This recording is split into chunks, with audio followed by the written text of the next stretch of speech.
My name is Carly, and this is how it all started, in a house too big for its warmth, and with a family that couldn't quite fit together right. I grew up in a city where the weather was as unpredictable as my mom's moods. I remember that morning, the clatter of dishes and the smell of burnt toast filling the air as Mom, Susan, moved around the kitchen. My stepdad, Richard, sat at the table, flipping through the newspaper, his glasses perched on the bridge of his nose. "You need to eat quicker, Carly," Mom snapped as I slowly spread jam over my toast. "I don't have all morning." I kept my eyes on my plate, counting the seconds. Richard sighed. "Susan, she's just a child. Let her be." Mom muttered something under her breath, then turned her attention to me again. "And look at you, always so sloppy. Can't you at least try to look decent?" I glanced down at my shirt, noting a small stain I hadn't seen before. Before I could respond, the phone rang, cutting through the tension.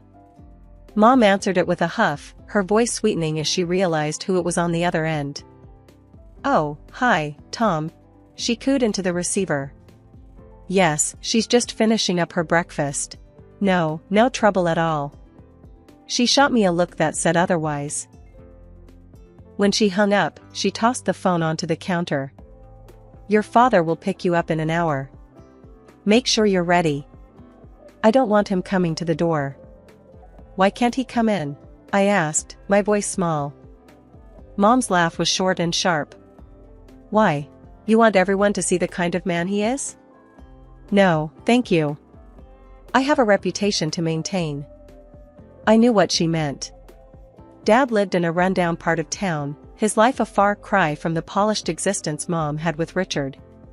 He drove an old, beat-up car and wore clothes from discount stores, but none of that mattered to me. He was Dad. He was kind. The hour passed quickly, and soon I heard the honk outside. Grabbing my backpack, I headed for the door. "Remember what I said?" Mom called after me. "Directly to the car, Carly. No dawdling." Outside, Dad was leaning against his car, a smile lighting up his face when he saw me. "Hey, pumpkin, ready for a fun weekend?" I ran to him, his arms open wide for a hug. "Yeah, Dad." As we drove away, I glanced back to see Mom watching from the window. Her expression was unreadable, but I knew she was relieved to have me out of the house. The drive was filled with small talk about movies and books, and plans for the weekend. Dad always made things simple, easy to understand, and never made me feel like I was too much or too little. He just accepted me as I was, and it was in those moments that I felt like I could really breathe. Life in our house took a turn when Mom announced she was pregnant again. I was 10, old enough to understand that this might change things, but not old enough to predict just how much. The day she told us, the kitchen had the sharp scent of lemon cleaner and the window was open, letting in the chatter of the neighborhood. I was doing homework at the table when she said it, just like that, no lead-in. "I'm expecting a baby with Richard," she declared, her eyes shining. Richard was there, his hand on her shoulder, both of them looking like they'd won something big.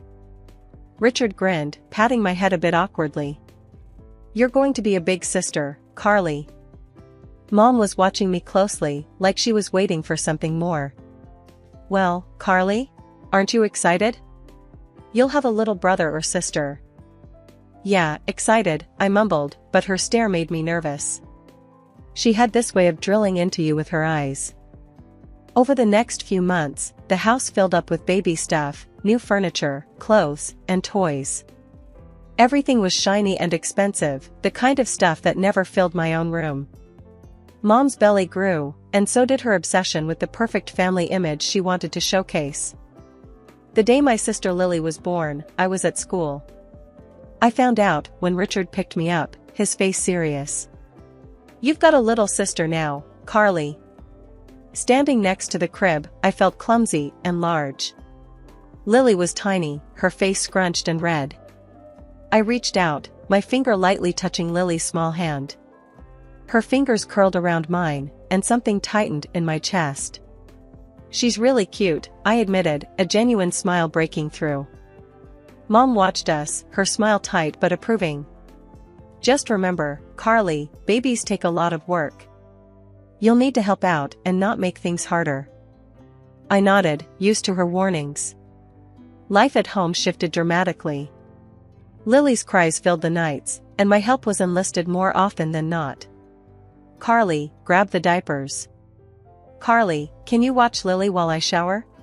It was tiring, but it was also the most Mom had spoken to me in a long time. Yet, it wasn't the warm, sharing tasks I had imagined. It was orders barked between the wails and the little sleep.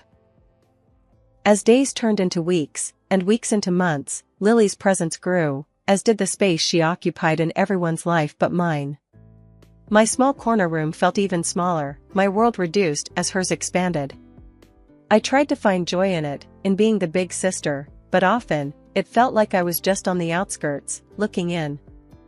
Carly, don't be too loud.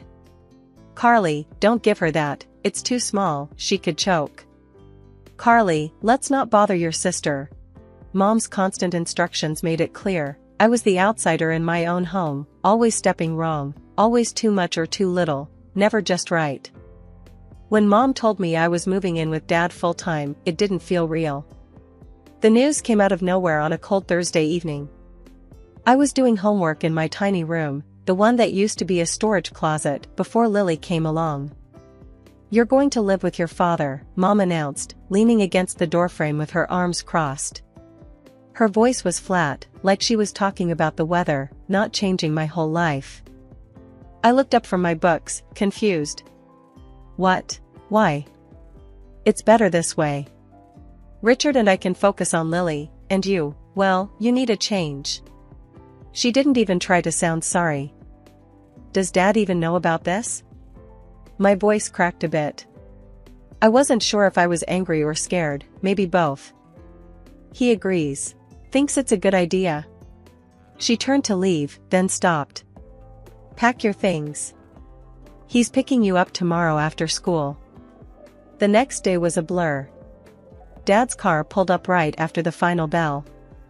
I dragged my suitcase to the curb, feeling everyone's eyes on me. Dad jumped out to help, his face tight with worry.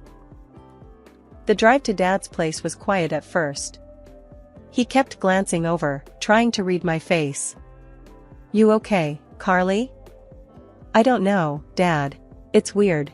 Mom just kicked me out. Dad didn't answer right away. Look, it's tough, I know. But we'll make it work. You and me, okay? We're a team. Moving into Dad's apartment felt like stepping into another world. His place was small, cluttered with books and old furniture. There wasn't much room, and my room was actually the living room couch. That night, we sat at his tiny kitchen table, a pizza between us, trying to make plans. School's different here, but you'll adjust. You're tough, Carly. Tougher than you think. The first few months at my new school were rough. The hallways were battlegrounds, and words, sharper than knives, were often thrown my way. Hey, why you even here? Nobody needs another quiet mouse. Some would jeer as I walked by, my head down, my heart sinking a bit more each day. One evening, as I slumped on the couch staring blankly at a textbook, Dad came in from his late shift, looking as worn as I felt. He tossed his keys on the table and grabbed a couple of sodas from the fridge. He handed me one and sat down across, his brow furrowed with concern. Carly, we need to talk about college. I've been doing some numbers, and well, I can't cover it. Not without some help. His fingers drummed on the table, a nervous habit of his. So, what does that mean? I felt a cold wave of worry. It means there are a few ways this can go, he continued. First, you could work hard, get involved, and maybe land a scholarship.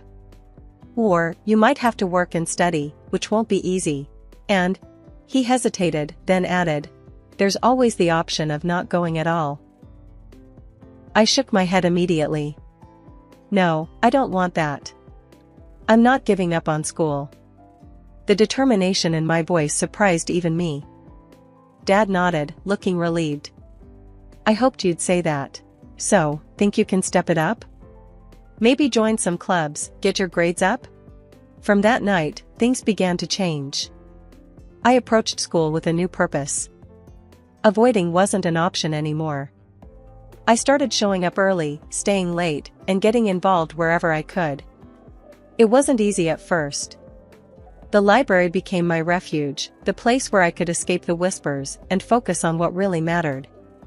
One afternoon, Mrs. Jenkins, the school librarian who had taken a quiet interest in my frequent visits, approached me. "You're here a lot, Carly. Ever thought about helping out with the school radio? We need someone to manage the broadcasts." I hesitated, the idea of putting myself out there was terrifying. But then, I remembered Dad's words and my promise to myself. "Sure, I can help out," I managed to say. "Great. There's a meeting after school today. You should come," Mrs. Jenkins said with a smile, and just like that, I was involved. Working with the school radio was nothing like I imagined. It gave me a voice, quite literally, and people started seeing me differently. "Hey, that was a cool segment yesterday," someone would say, and I'd nod, a small smile creeping up. I even surprised myself by running for a student council position. Standing in front of the school, delivering my campaign speech, was one of the scariest things I'd ever done. "I'm here because I believe we can all do better, together," I declared, my voice shaking less with each word. When I won the presidency, even if only for a few weeks, it felt like a victory not just for me, but for anyone who had ever felt underestimated. By the end of high school, my efforts paid off.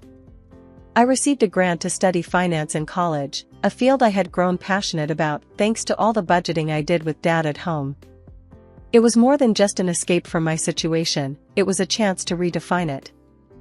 The night I got the acceptance letter, Dad and I celebrated with cheap takeout pizza. "I'm proud of you, Carly.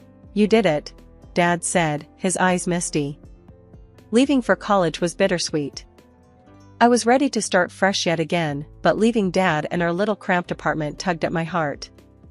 As I packed my bags, he came over with an old radio. "For your new dorm," he said, setting it beside my suitcase.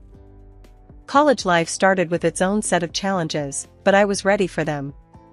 I got an increased scholarship, which meant I didn't have to lean on Dad for money. That independence felt good, really good. I even managed to snag a part-time job at the college library. One evening, during one of our weekly phone calls, I told Dad about the job. He laughed, his voice warm and teasing over the phone. "Look at that, my daughter's keeping me afloat now." I chuckled, rolling my eyes even though he couldn't see. "Yeah, right, Dad. Just trying to follow in your footsteps without stepping on your toes." College wasn't just about work, I made sure to learn something from every class, every lecture. And then came the internship opportunity at a local financial company. The internship was intense. I was thrown into the deep end, analyzing market trends, preparing reports, and sometimes, handling clients under supervision. My boss, Mr. Henley, was a tough nut to crack, but fair. He didn't hand out compliments easily, so when he told me, "You've got a knack for this, Carly. Keep at it," it meant the world.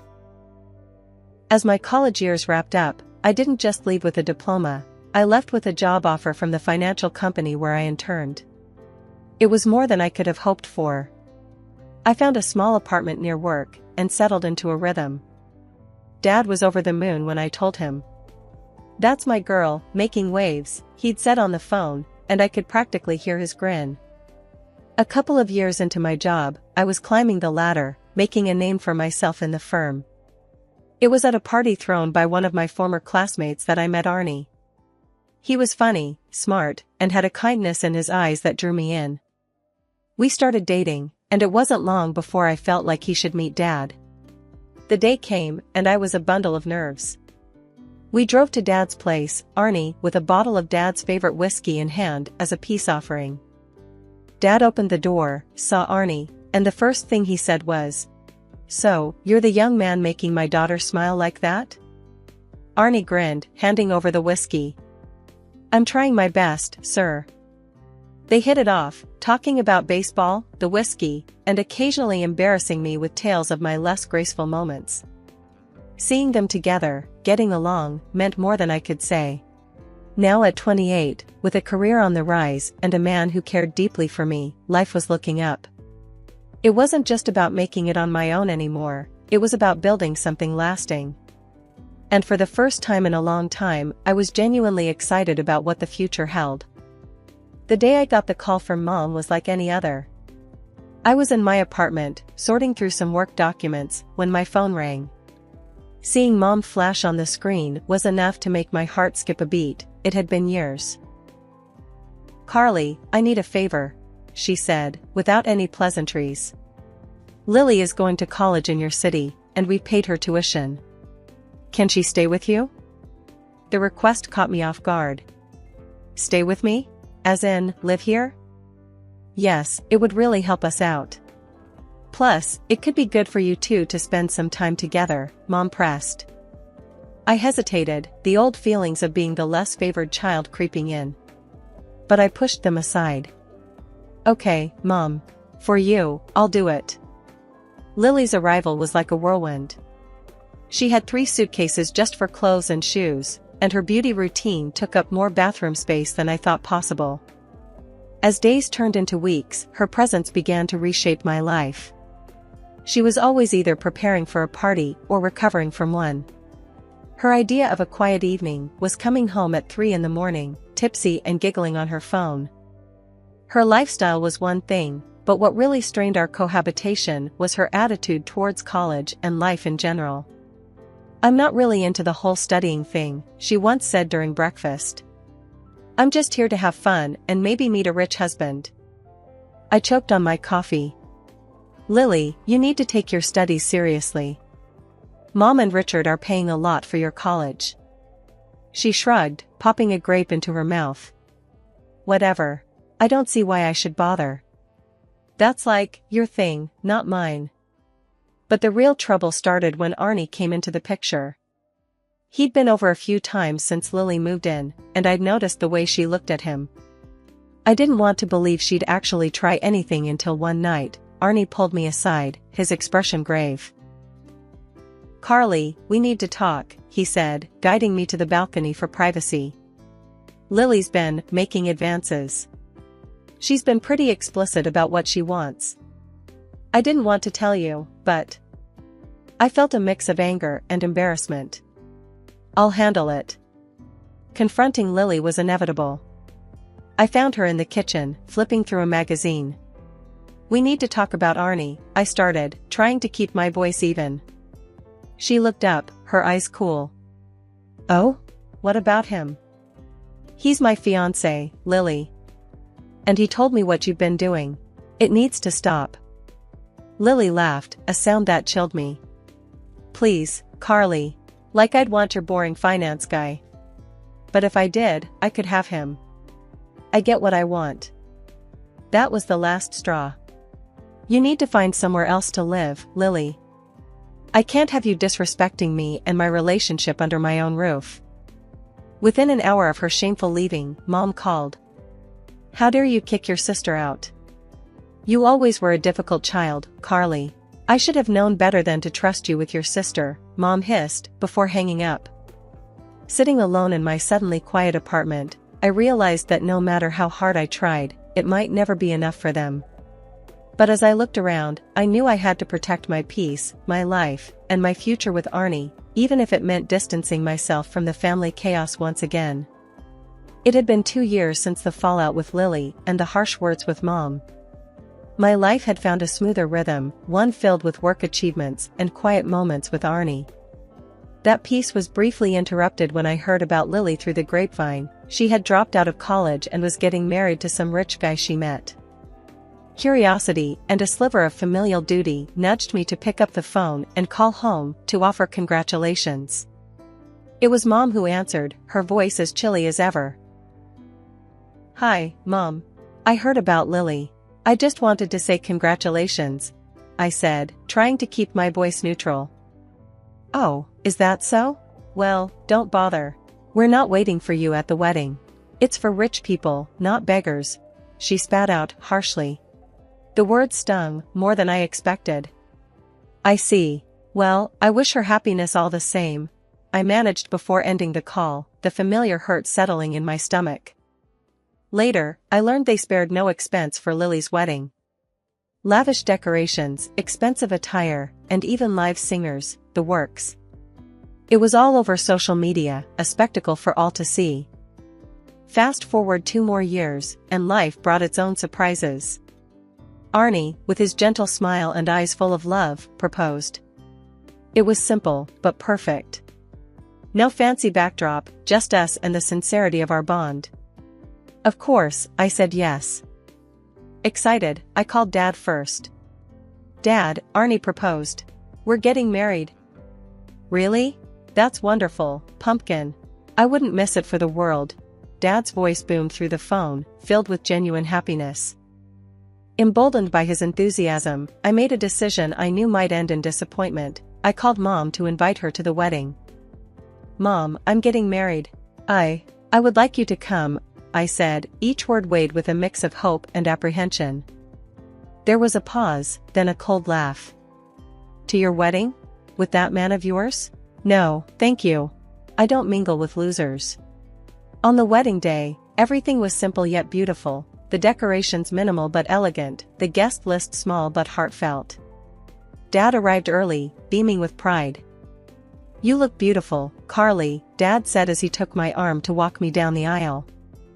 Thanks, Dad. I'm glad you're here, I replied, squeezing his arm, the emotions of the day catching up to me. As we walked, I felt the weight of the past challenges lift. Here was a man who had never once made me feel less than loved, walking me toward a future with a man who cherished me just as deeply. The ceremony was everything I could have hoped for. Arnie's vows were heartfelt, and mine were a promise of commitment and love, witnessed by our closest friends and family. There were no grand gestures, just the pure, simple affirmation of our bond. Life had a way of coming full circle in the most unexpected ways. Just when Arnie and I were celebrating the news of our pregnancy, reveling in our little bubble of impending joy, my phone rang. The screen flashed Mom, a name that now brought more tension than warmth. Carly, Mom's voice came through the line, sharp and urgent. We need your help. What's wrong? I asked, despite a sinking feeling in my gut. It's serious. We've lost everything. The house is mortgaged to the hilt, Richard's business has tanked, and, well, Lily's marriage didn't pan out either. What happened with Lily? I found myself asking before I could stop. She made some mistakes. Her husband has thrown her out, and he's demanding money for her cheating, Mom explained, each word laced with a mixture of anger and desperation. We have nowhere to go, Carly. We need to stay with you, just until we sort things out. The request hit me like a ton of bricks. After years of minimal contact and outright rejections, this was too much. Mom, I don't think that's possible. What do you mean it's not possible? You owe us, Carly. After all, we are your family, she pressed, her voice hardening. Oh you? Mom, remember how you pushed me out when you thought I was too much to handle? How you never wanted me around unless it suited you? I replied, my own anger rising. That was different, Carly. This is serious. We are talking about being on the streets here, she countered sharply. You made your choices, Mom, and I've made mine. I have my own family to think about now, I said firmly. There was a pause, a heavy silence that filled the space between my resolve and her disbelief. You ungrateful child. I'll sue you. I'll get what's owed to me. I couldn't help but laugh, despite the seriousness of her threat. Sue me for what, Mom? Taking care of myself? Dad was my guardian when you pushed me out, remember? You have no legal hold over me. I hung up, heart racing. It was a confrontation I had always dreaded, yet now that it was over, I felt a strange sense of peace. I had stood my ground, protected my boundaries, and most importantly, I was protecting the little life growing inside me. Arnie came into the room, his face etched with concern. Everything okay, babe? I took a deep breath, wrapping my arms around him. It will be. We're going to be okay, all three of us. He hugged me back, his presence a reassuring fortress against the chaos of my family. We'll handle whatever comes, together. This little one has the best, Mom. As we stood there, I felt the first fluttering movements of our baby, a gentle reminder of the new life we were about to welcome. It was a poignant moment, filled with the promise of new beginnings and the affirmation that some family cycles were meant to be broken.